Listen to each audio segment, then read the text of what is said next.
Praise the lord. ప్రభువైన యేసుక్రీస్తు వారు ఈరోజు మనకు అందిస్తున్నటువంటి వాగ్దానం మలాకి 4వ అధ్యాయం 2వ వచనం. మీకు నీతి సూర్యుడు ఉదయించును, తీర్పు సమయం వస్తుంది, అది కాలుతున్న అగ్నిగుండంలా ఉంటుంది. ఆ గర్విష్ఠులు అందరూ శిక్షింపబడతారు, ఆ దుర్మార్గులు అందరూ గడ్డిలా కాలిపోతారు. ఆ సమయంలో వారు అగ్నిలో మండుతున్న ఒక పొదలా ఉంటారు, దాని కొమ్ము గాని వేరు గాని మిగలదు. సర్వశక్తిమంతుడైన యెహోవా ఈ విషయాలు చెప్పాడు. అయితే నా అనుచరులారా, ఉదయిస్తున్న సూర్యునిలా మంచితనం మీ మీద ప్రకాశిస్తుంది, మరియు సూర్యకిరణాల వలె అది స్వస్థత శక్తిని తెచ్చిపెడుతుంది. పాక నుండి విడిచిపెట్టబడిన దూడల్లా మీరు స్వేచ్ఛగా సంతోషంగా ఉంటారు.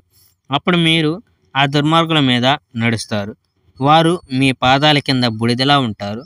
తీర్పు సమయంలో ఆ సంగతులను నేను సంభవింపజేస్తాను. సర్వశక్తిమంతుడైన యెహోవా ఈ విషయాలు చెప్పాడు. మోషే ధర్మశాస్త్రాన్ని జ్ఞాపకం ఉంచుకొని విధేయత చూపండి. మోషే నా సేవకుడు. హోరేబు కొండ మీద ఇశ్రాయేలు అందరి కోసం ఆ చట్టాలు నియమాలు నేను అతనికి ఇచ్చాను. చూడండి, ఏలియా ప్రవక్తను నేను మీ దగ్గరకు పంపిస్తాను. యెహోవా నుండి వచ్చే ఆ మహాభయంకరమైన తీర్పు సమయం ముందు ఆయన వస్తాడు. తల్లిదండ్రులు వారి పిల్లలకు సన్నిహితులగుటకు ఏలియా సహాయం చేస్తాడు, మరియు అతడు అనగా ఏలియా పిల్లలు వారి తల్లిదండ్రులకు సన్నిహితులగుటకు సహాయం చేస్తాడు. ఇది జరిగి తీరాలి, లేదా నేను వచ్చి మీ దేశాన్ని పూర్తిగా నాశనం చేస్తాను అని యెహోవా చెప్పాడు. Praise the Lord. May God bless our India.